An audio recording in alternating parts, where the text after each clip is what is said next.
Hi friends, ಇವತ್ತಿನ ಅಮ್ಮನ ಲೋಕ ರೆಸಿಪೀಸಲ್ಲಿ ನಾನು ನಿಮಗೆ ಈ ಒಂದು ಕಾಯಿಯನ್ನ ಬಗ್ಗೆ ಹೇಳಕ್ ಬಂದಿದ್ದೀನಿ. ತುಂಬಾನೇ ಈಸಿ ಆಗಿರುವಂತಹ ಈ ರೆಸಿಪಿ ತುಂಬಾನೇ ಟೇಸ್ಟಿ ಆಗಿರುತ್ತೆ, ಹಾಗೆ ತುಂಬಾ ಕ್ವಿಕ್ ಆಗಿ ಕೂಡ ಮಾಡ್ಕೋಬಹುದು. ಕಾಯಿಯನ್ನ ಬಗ್ಗೆ ಹಳ್ಳಿ ಜನಕ್ಕೆ ತುಂಬಾನೇ ಪರಿಚಯ ಇರುತ್ತೆ, ಆದರೆ ಸಿಟಿ ಜನಕ್ಕೆ ಇದು ಸ್ವಲ್ಪ ಹೊಸ ಪರಿಚಯ ಅಂತಾನೆ ಹೇಳ್ಬೋದು. ಅದ್ರ ಟೇಸ್ಟ್ ಅಂತೂ ಅಲ್ಟಿಮೇಟ್ ಆಗಿರುತ್ತೆ. ಈ ಒಂದು ಕಾಯಿಯನ್ನ ವೆಜ್ ಕೂರ್ಮಾ, ಚಿಕನ್ ಗ್ರೇವಿ ಅಥವಾ ನಾನ್ ವೆಜ್, ವೆಜ್ ಈ ತರ ಡಿಶಸ್ ಎಲ್ಲದಕ್ಕೂ ಸೆಟ್ ಆಗುತ್ತೆ. ಸೊ ಇದನ್ನ ಒಂದ್ಸಲ ಟ್ರೈ ಮಾಡಿ. ಹಾಗೆ ಈ ರೆಸಿಪಿ ಹೇಗೆ ಮಾಡಿದೆ ಇವತ್ತಿನ ವಿಡಿಯೋ ಸ್ಟಾರ್ಟ್ ಮಾಡೋಕ್ಕಿಂತ ಮುಂಚೆ ನೀವಿನ್ನು ನಮ್ಮ ಅಮ್ಮನ ಲೋಕ ರೆಸಿಪೀಸ್ ಚಾನಲ್ಗೆ ಸಬ್ಸ್ಕ್ರೈಬ್ ಆಗಿಲ್ಲ ಅಂದ್ರೆ ಪ್ಲೀಸ್ ಸಬ್ಸ್ಕ್ರೈಬ್ ಆಗಿ. ಇದರಿಂದ ನಮ್ಮ ಎಲ್ಲ ವಿಡಿಯೋಸ್ ನಿಮಗೆ ನೋಟಿಫಿಕೇಶನ್ ಮೂಲಕ ತಲುಪುತ್ತೆ.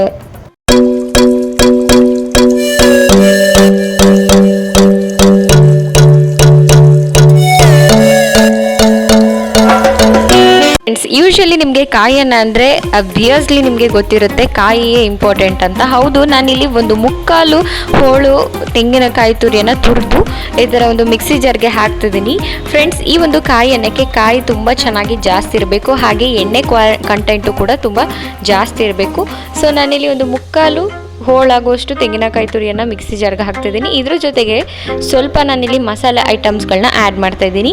ಯಾವ್ಯಾವ ಮಸಾಲೆ ಐಟಮ್ಸ್ಗಳನ್ನ ಆ್ಯಡ್ ಮಾಡ್ತಿದ್ದೀನಿ ಅಂದರೆ ಒಂದು 4 ಹಸಿರು ಮೆಣಸಿನ್ಕಾಯಿ, ಹಾಗೆ ಒಂದು 4 ಹಸಿರು ಮೆಣಸಿನ್ಕಾಯಿ ಹಾಕಿದ್ಮೇಲೆ ಬೆಳ್ಳುಳ್ಳಿಯನ್ನು ಬಿಡಿಸಿ ಕೂಡ ಹಾಕ್ಬೋದು ಅಥವಾ ಬಿಡಿಸಿದೆಲೆನೂ ಕೂಡ ಹಾಕ್ಬೋದು. ಸೊ ನಾನಿಲ್ಲಿ ಸಿಪ್ಪೆ ಬಿಡಿಸಿಲ್ಲ, ಸೊ ಅದನ್ನು ಹಾಗೆ ಹಾಕಿದ್ದೀನಿ. ಅದಕ್ಕೆ 1 ಇಂಚ್ ಆಗುವಷ್ಟು ಶುಂಠಿಯನ್ನು ಹಾಕಿದ್ದೀನಿ. ಸೊ ಶುಂಠಿ ಮತ್ತು ಬೆಳ್ಳುಳ್ಳಿಯನ್ನು ಹಾಕಿದ್ಮೇಲೆ 1 ಇಂಚ್ ಆಗುವಷ್ಟು ಚಕ್ಕೆಯನ್ನು ಹಾಕ್ತಾಯಿದ್ದೀನಿ. ಚಕ್ಕೆ ಹಾಕಿದ ನಂತರ ಅದಕ್ಕೆ 2 ರಿಂದ 3 ಲವಂಗನ ಹಾಕ್ತಾಯಿದ್ದೀನಿ. ಫ್ರೆಂಡ್ಸ್, ಇಫ್ ಇನ್ ಕೇಸ್ ನಿಮಗೆ ಮಸಾಲ ಇಷ್ಟ ಆಗುತ್ತೆ ಅಂತ ಹೇಳಿದ್ರೆ ಸೊ ಅದನ್ನು ಜಾಸ್ತಿ ಹಾಕ್ಕೊಂಡು, ಅಂದರೆ ಚಕ್ಕೆ 1.5 ಇಂಚು ಅಥವಾ ಲವಂಗ 4 ರಿಂದ 5 ಇಂಚ್ ಆಗುವಷ್ಟು ಹಾಕಿ ತರಿಯಾಗಿ ರುಬ್ಕೋಬೇಕು. ಸೊ ಅದಾದಮೇಲೆ ಲೆಸನ್ ನಂಬರ್ 1, ಗ್ಯಾಸ್ ಸ್ಟವ್ನ ಆನ್ ಮಾಡಿ ಅದರ ಮೇಲೆ ಒಂದು ಕುಕ್ಕರ್ ಇಡ್ತಾ ಇದ್ದೀನಿ. ಕುಕ್ಕರ್ ಇಟ್ಟ ಮೇಲೆ ಎಣ್ಣೆ ಹಾಕಬೇಕು. ಎಣ್ಣೆ 6 ರಿಂದ 8 ಟೇಬಲ್ ಸ್ಪೂನ್ ಅಷ್ಟು ಅಡುಗೆ ಎಣ್ಣೆನ ಹಾಕ್ತಾಯಿದ್ದೀನಿ. ಅದಾದಮೇಲೆ ಲವಂಗ, ಹಾಗೆ ಇದು ನಾವು ಮೊಗ್ಗು ಅಂತ ಕರಿತೀವಲ್ವ ಮಸಾಲೆ ಐಟಮ್ಸ್ ಮೊಗ್ಗು, ಅದು ಹಾಗೆ ಅನಾನಸ್ ಹೂವು, ಹಾಗೆ ಏಲಕ್ಕಿ, ಚಕ್ಕೆ, ಲವಂಗ, ಮತ್ತು ನೀವು ಇದಕ್ಕೆ ಪಲಾವ್ ಎಲೆ ಕೂಡ ಆ್ಯಡ್ ಮಾಡ್ಕೋಬೋದು. ಅದಾದಮೇಲೆ ನಾನಿಲ್ಲಿ ಚಕ್ಕೆ ಲವಂಗ ಹಾಕಿ ಪಲಾವ್ ಎಲೆನ ಹಾಕ್ತೀನಿ. ಸೊ ಫ್ರೆಂಡ್ಸ್, ಇದಕ್ಕೆ ನೀವು ಎಕ್ಸ್ಟ್ರಾ ಈ ಅನಾನಸ್ ಹೂವು ಅಂತ ಬರುತ್ತಲ್ಲ ಅದು, ಮತ್ತು ಕಲ್ಲು ಹೂವು ಅಂತ ಸಿಗುತ್ತಲ್ವ ಅದು, ಜಾಪತ್ರೆ, ಇದನ್ನೆಲ್ಲ ಹಾಕ್ಕೋಬೋದು. ಸೊ ಅದಾದಮೇಲೆ ನಾನಿಲ್ಲಿ ಗೋಡಂಬಿಯನ್ನು ಹಾಕ್ತಾಯಿದ್ದೀನಿ. ಗೋಡಂಬಿ ಹಾಕಿದ್ಮೇಲೆ ಅದು ಶಾಲೋ ಫ್ರೈ ಬರಬೇಕು, ಅಲ್ಲಿ ತನಕ ವೆಯ್ಟ್ ಮಾಡಿ. ಅದಾದಮೇಲೆ 1 ಮುಷ್ಟಿ ಆಗುವಷ್ಟು ಬೆಳ್ಳುಳ್ಳಿಯನ್ನು ಸಿಪ್ಪೆ ಬಿಡಿಸಿ ಈ ಥರ ಹಾಕ್ತಿದ್ದೀನಿ. ಅದಾದಮೇಲೆ 3 ಮೆಣಸಿನ್ಕಾಯನ್ನು ಕಟ್ ಮಾಡಿ ಈ ಥರ ಹಾಕಿ ಅದನ್ನು ಕೂಡ ಫ್ರೈ ಮಾಡ್ತಿದ್ದೀನಿ. ನೆನಪಿರಲಿ, ಎಣ್ಣೆ ಜಾಸ್ತಿ ಇದ್ದಷ್ಟು, ಅಂದರೆ ಬೆಳ್ಳುಳ್ಳಿ ಕ್ವಾಂಟಿಟಿ ಜಾಸ್ತಿ ಇದ್ದಷ್ಟು ನೀವು ಅದನ್ನು ಆದಷ್ಟು ಜಜ್ಜಿ ಹಾಕ್ಕೊಳ್ಳಿ.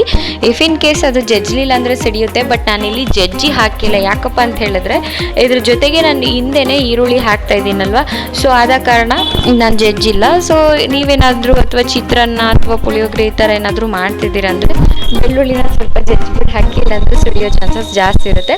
ಸೊ ಈರುಳ್ಳಿನ ಅಷ್ಟು ಜಾಸ್ತಿ ಇರಬೇಕು. ಈ ಒಂದು ಕಾಯಿಯನ್ನು ತುಂಬಾ ಟೇಸ್ಟಿಯಾಗಿರುತ್ತೆ, ಹಾಗೆ ತುಂಬ ಕ್ವಿಕ್ಕಾಗಿ ಆಗುತ್ತೆ. ಈರುಳ್ಳಿನ ನಾನಿಲ್ಲಿ ಸಣ್ಣದಾಗಿ, ಅಂದರೆ ಈ ಥರ ಒಂದು ಮೀಡಿಯಮ್ ಚಾಪರಲ್ಲಿ ಕಟ್ ಮಾಡಿ ಎತ್ತಿಟ್ಕೊಂಡಿದ್ದೀನಿ. ಅಂದರೆ ಈ ಒಂದು ಈರುಳ್ಳಿ ಸೈಜ್ ಇಷ್ಟು ಇದ್ದರೆ ಸಾಕು, ತೀರ ಸಣ್ಣಗಾದ್ರೂ ನಿಮಗೆ ಚೆನ್ನಾಗಿ ಅನಿಸಲ್ಲ.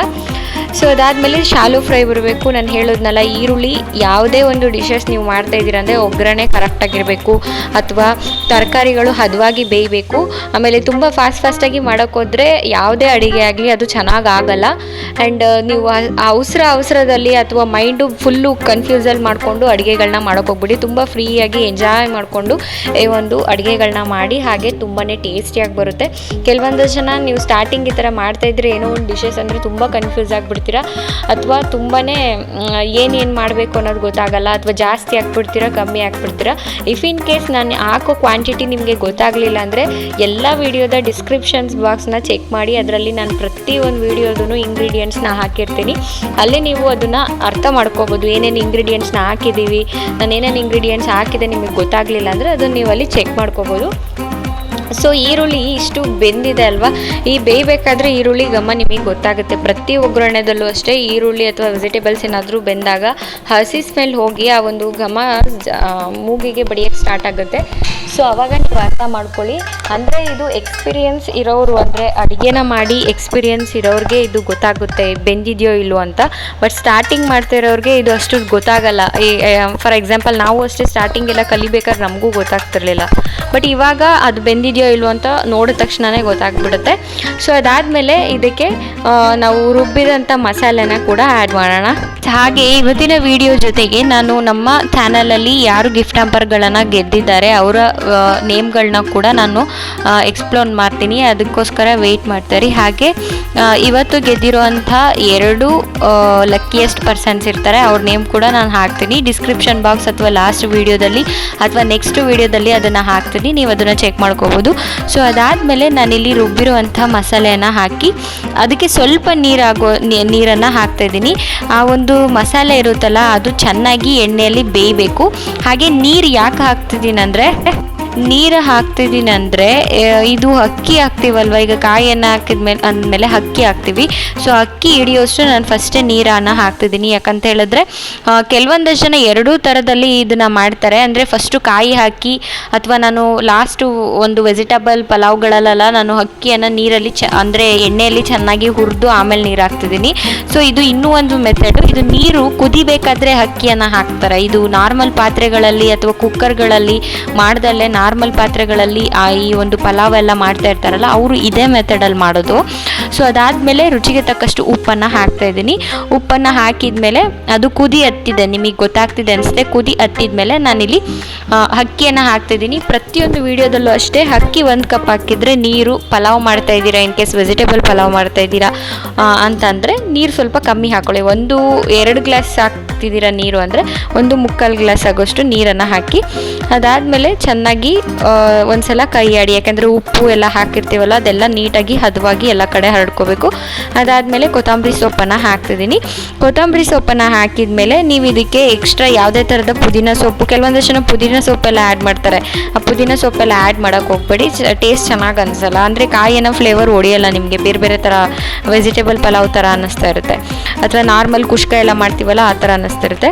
ಅದಾದಮೇಲೆ ಲಾಸ್ಟ್ ಸ್ವಲ್ಪ ತುಪ್ಪ ಹಾಕಿ 2 ವಿಷಲ್ ಬರಬೇಕು. ಇದು ಕಾಯಿ ಎಲ್ಲ ಹಾಕಿರ್ತೀವಲ್ವ 2 ವಿಷಲ್ ಬರಬೇಕು, ಅಲ್ಲಿ ತನಕ ಇದನ್ನು ಬೇಯಕ್ಕೆ ಬಿಡಿ.